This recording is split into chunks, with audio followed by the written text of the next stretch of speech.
कामदा एकादशी। धर्मराज युधिष्ठिर कहने लगे कि हे भगवान, मैं आपको कोटि कोटि नमस्कार करता हूँ। अब आप कृपा करके चैत्र शुक्ल एकादशी का महात्म्य कहिए। श्री कृष्ण कहने लगे कि हे धर्मराज, यही प्रश्न एक समय राजा दिलीप ने गुरु वशिष्ठ जी से किया था और जो समाधान उन्होंने किया वो सब मैं तुमसे कहता हूँ। प्राचीन काल में भोगीपुर नामक एक नगर था। वहाँ पर अनेक ऐश्वर्यों से युक्त पुंडरीक नाम का एक राजा राज्य करता था। भोगीपुर नगर में अनेक अप्सरा, किन्नर तथा गंधर्व वास करते थे। उनमें से एक जगह ललिता और ललित नाम के दो स्त्री पुरुष अत्यंत वैभवशाली घर में निवास करते थे। उन दोनों में अत्यंत स्नेह था, यहाँ तक कि अलग अलग हो जाने पर दोनों व्याकुल हो जाते थे। एक समय पुंडरीक की सभा में अन्य गंधर्वों सहित ललित भी गान कर रहा था। गाते गाते उसको अपनी प्रिय ललिता का ध्यान आ गया और उसका स्वर भंग होने के कारण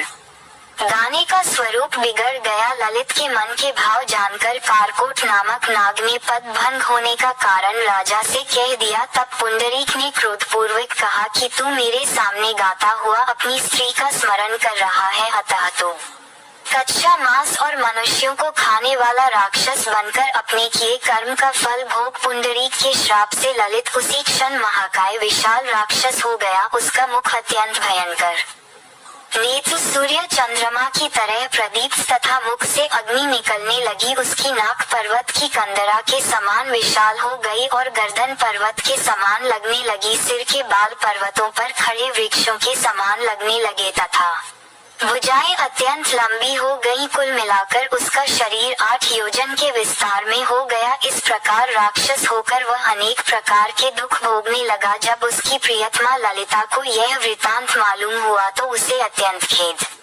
हुआ और वह अपने पति के उद्धार का यत्न सोचने लगी। वह राक्षस अनेक प्रकार के घोर दुख सहता हुआ घने वनों में रहने लगा। उसकी स्त्री उसके पीछे पीछे जाती और विलाप करती रहती। एक बार ललिता अपने पति के पीछे घूमती घूमती विंध्याचल पर्वत पर पहुंच गई, जहाँ पर श्रृंगी ऋषि का आश्रम था। ललिता शीघ्र ही श्रृंगी ऋषि के आश्रम में गई और वहाँ जाकर विनीत भाव से प्रार्थना करने लगी। उसे देखकर श्रृंगी ऋषि बोले कि हे सुभगे, तुम कौन हो और यहाँ किस लिए आई हो?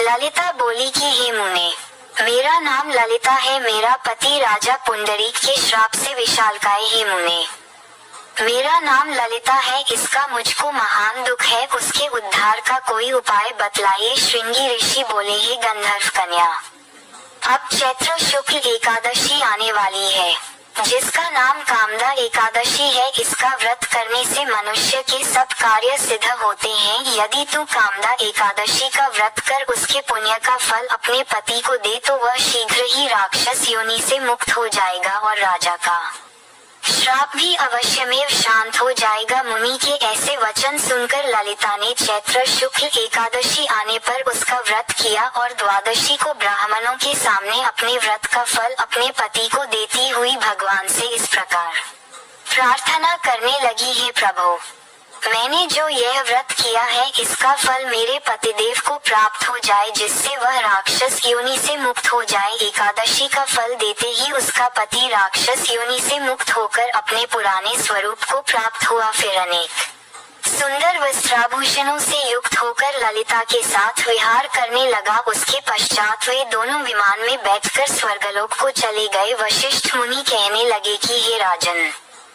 इस व्रत को विधिपूर्वक करने से समस्त पाप नाश हो जाते हैं तथा राक्षस आदि की योनि भी छूट जाती है। संसार में इसके बराबर कोई और दूसरा व्रत नहीं है। इसकी कथा पढ़ने या सुनने से वाजपेयी यज्ञ का फल प्राप्त होता है।